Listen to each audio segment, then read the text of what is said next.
নমস্কার শ্রোতা বন্ধুরা, আমি শর্মিষ্ঠা চ্যাটার্জি বলছি। আমার আধ্যাত্মিক কথা চ্যানেলে আপনাদের সকলকে অভিনন্দন জানাই। বন্ধুরা, পরমেশ্বরের কৃপায় আপনারা নিশ্চয়ই সকলে ভালো আছেন এবং সুস্থ আছেন। আজ আমি স্বামী বিবেকানন্দের বরানগর মঠ প্রতিষ্ঠা এবং শ্রীরামকৃষ্ণ সংঘের সূচনা নিয়ে কিছু কথা বলবো। তব কথা অমৃতম তপ্ত জীবনম কবিভিরিতম কলমশাপহম শ্রবণ মঙ্গলম শ্রীমদাততম ভুবি গৃহন্তি যে ভূরিদা জনা ভুবি গৃহন্তি যে ভূরিদা জনা ভুবি গৃহন্তি যে ভূরিদা জনা। শ্রীমদ্ ভাগবত গোপী গীতা। 1886 খ্রিস্টাব্দের 16ই আগস্ট কাশীপুর উদ্যানবাটিতে ক্যান্সার রোগে আক্রান্ত হয়ে শ্রী শ্রীরামকৃষ্ণ পরমহংসদেব দেহরক্ষা করলেন। তার আগে এই রোগশয্যায় শায়িত থাকার সময়ই তিনি ভবিষ্যৎ শ্রীরামকৃষ্ণ সংঘের সূচনা করে গেলেন। ছোট কিন্তু অত্যন্ত শক্তিধর সেই সংঘ। নরেন্দ্রনাথ দত্ত, রাখালচন্দ্র ঘোষ, তারকনাথ ঘোষাল, বাবুরাম ঘোষ প্রভৃতি কয়েকটি শুদ্ধ চরিত্র, সর্বত্যাগী যুবক সেই সংঘের স্তম্ভ। বহু জনহিতায় বহু জনসুখায় যারা সর্বস্ব অর্পণ করবে। শুধু নিজের মুক্তি নয়, তার সঙ্গে সঙ্গে জগতের কল্যাণও তাদের লক্ষ্য হবে। আর নরেন্দ্রনাথকে নির্দিষ্ট করে গেলেন সেই সংঘের নেতা রূপে। দেহত্যাগের কিছুদিন আগে থেকেই তিনি নরেন্দ্রনাথকে নিভৃতে ডেকে উপদেশ দিতেন। কি হবে ভবিষ্যৎ সংঘের আদর্শ, কিভাবে তিনি নবীন সন্ন্যাসীদের একত্রিত রাখবেন ও পরিচালনা করবেন। এই সময় তিনি একটি কাগজে লিখে দিয়েছিলেন, নরেন শিক্ষে দিবে। শুধু তাই নয়, দেহত্যাগের কয়েকদিন আগে তিনি নরেন্দ্রনাথকে বলেছিলেন যে তার মধ্যে নিজের সমস্ত শক্তি সঞ্চারিত করে দিয়ে তিনি আজ ফকির হয়ে গেছেন। যে গৃহী ভক্তরা কাশীপুর উদ্যানবাটির ভাড়া দিতেন, শ্রীরামকৃষ্ণের অন্তর্ধানের পর তাঁরা ঠিক করলেন উদ্যানবাটি ছেড়ে দেবেন। যুবক ভক্তদের এতে সায় ছিল না, কিন্তু তাঁরা প্রত্যেকেই নিঃস্ব, ভাড়া দেওয়ার সামর্থ্য নেই। তাই তাঁদের অনিচ্ছা সত্ত্বেও শ্রীরামকৃষ্ণের দেহত্যাগের 15 দিনের মাথায় অর্থাৎ 31শে আগস্ট কাশীপুর উদ্যানবাটি ছেড়ে দেওয়া হলো। যে যুবকরা শ্রীরামকৃষ্ণের রোগশয্যার পাশে একত্রিত হয়েছিলেন, আত্মীয় স্বজনদের পীড়াপিড়িতে তাঁরা যে যার ঘরে ফিরে গেলেন। সাময়িকভাবে মনে হলো শ্রীরামকৃষ্ণ প্রতিষ্ঠিত সংঘ বুঝি ভেঙে গেল, কিন্তু নরেন্দ্রনাথ ছাড়বার হাল ছাড়ার পাত্র নন। যদিও ব্যক্তিগত জীবনে তিনি তখন সর্বাধিক বিপর্যস্ত। শ্রীরামকৃষ্ণের অন্তর্ধানের বেদনা ছাড়াও রয়েছে পিতৃহীন পরিবারে প্রচণ্ড দারিদ্র্য আর নিকট আত্মীয়দের নিষ্ঠুরতা ও বিশ্বাসঘাতকতা। মা ভাইদের অনাহারে অর্ধাহারে কাটাতে হচ্ছে। আবার যাঁরা তার পিতার অন্নে প্রতিপালিত হয়েছেন, সাহায্য দূরের কথা, তাঁরাই আজ বিষয় সম্পত্তির লোভে মিথ্যে মামলা করছেন।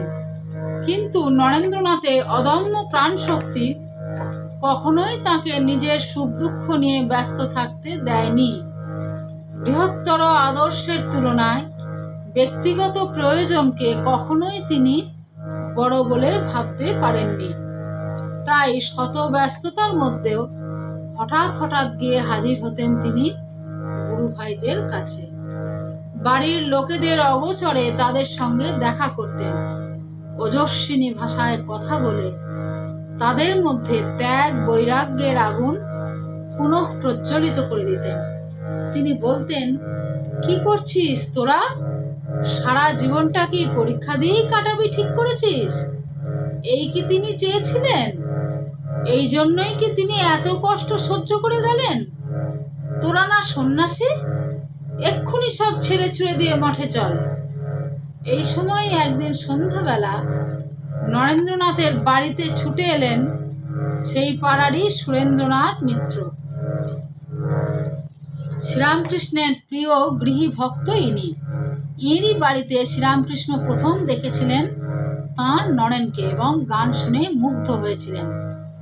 সুরেন্দ্রনাথ ভারী আশ্চর্য কাহিনী শোনালেন নরেন্দ্রনাথকে। একটু আগেই ধ্যান করার সময় শ্রীরামকৃষ্ণ তাকে দর্শন দিয়ে বলেছেন, তুই করছিস কি? আমার ছেলেরা সব পথে পথে ঘুরে বেড়াচ্ছে, তার আগে একটা ব্যবস্থা কর। সুরেন্দ্রনাথ নরেন্দ্রনাথকে বললেন, ভাই, একটা আস্তানা করো যেখানে ঠাকুরের ছবি, ভস্মাদি আর তাঁর ব্যবহৃত জিনিসগুলি রেখে রীতিমতো পূজার্চনা চলতে পারে, যেখানে তোমরা কাঞ্চন ত্যাগী ভক্তেরা এক জায়গায় থাকতে পারো। মাঝে মাঝে আমরা গৃহী ভক্তরা সেখানে গিয়ে জুড়তে পারবো। আমি কাশীপুরে মাসে মাসে যে টাকা দিতাম এখনো তাই দেব। নরেন্দ্র এই অলৌকিক বিবরণ শুনে যেমন বিস্মিত তেমনি পুলকিত হলেন। বুঝলেন শ্রীরামকৃষ্ণ অলক্ষ্যে থেকে এখনো তাদের দেখছেন।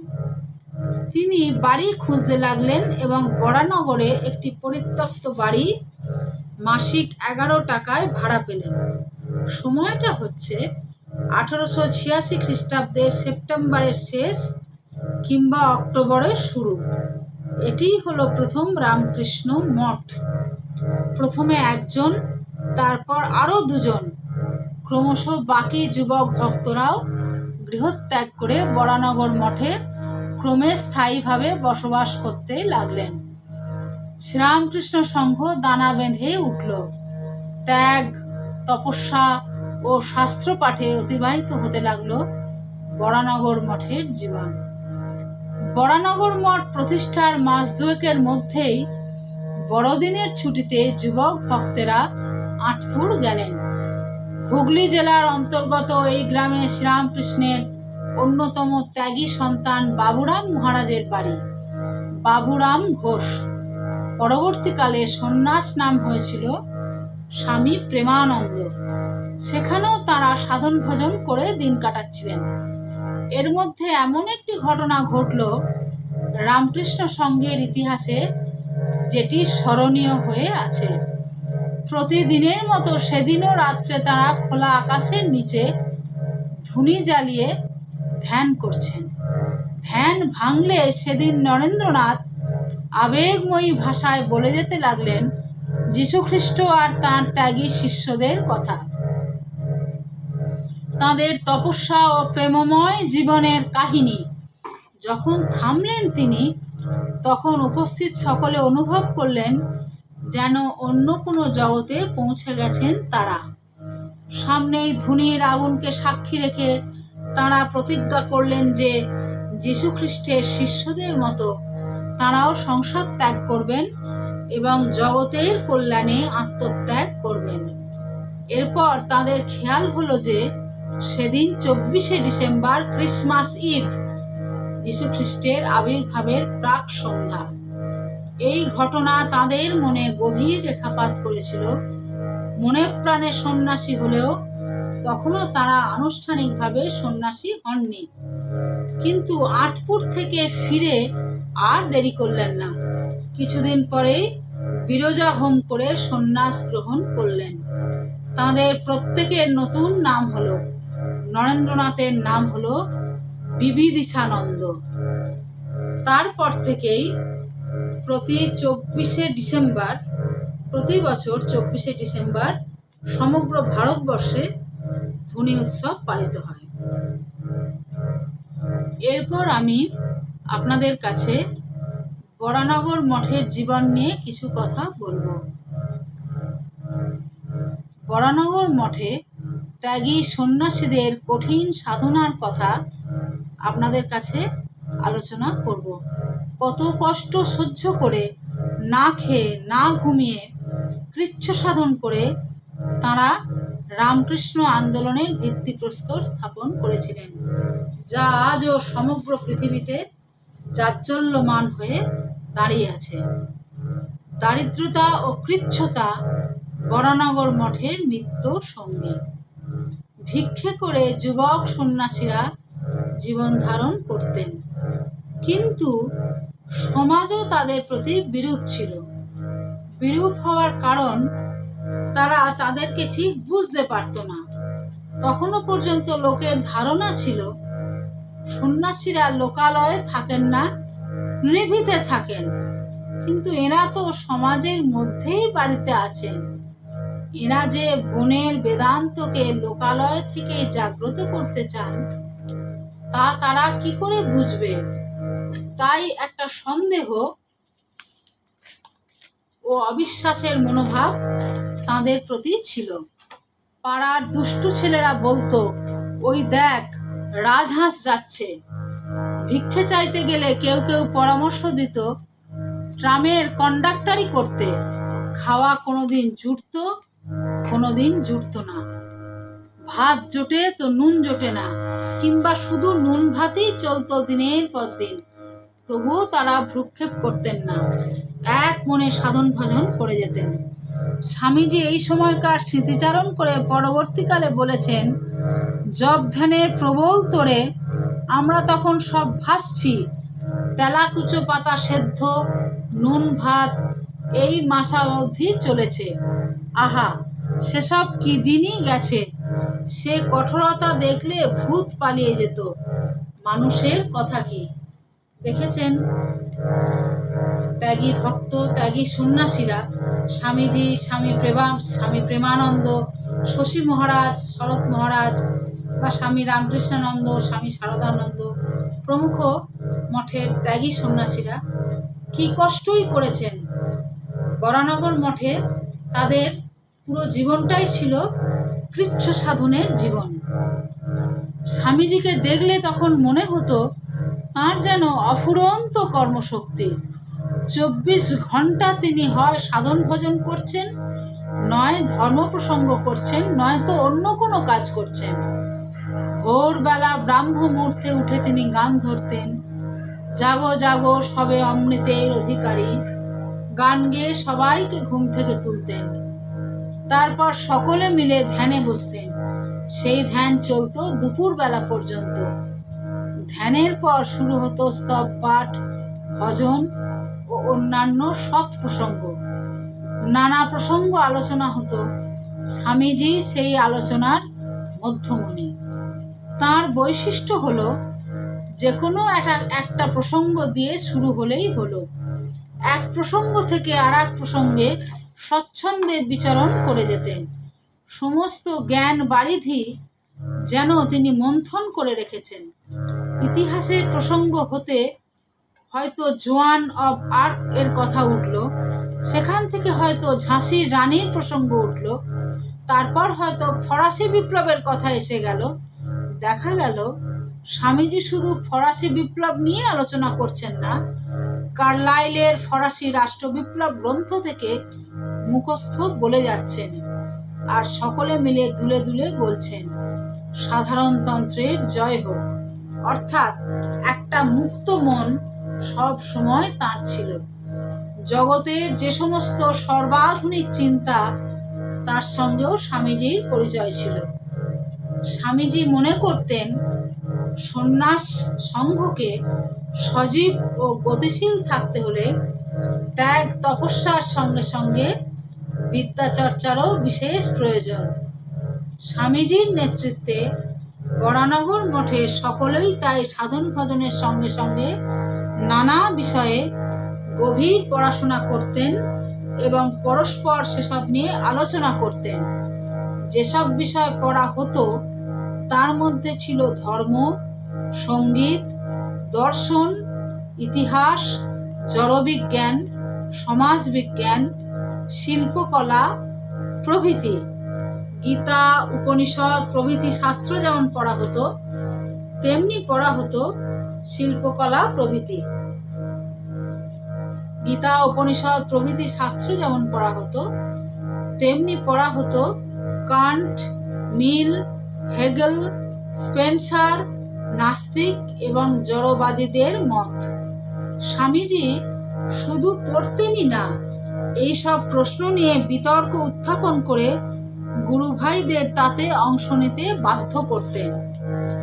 স্বামীজির বৈশিষ্ট্য ছিল একই বিষয়কে তিনি বিভিন্ন দিন বিভিন্ন দৃষ্টিকোণ থেকে বিচার করে দেখিয়ে দিতেন যে একটি মতের পক্ষে ও বিপক্ষে কি কি যুক্তি থাকতে পারে।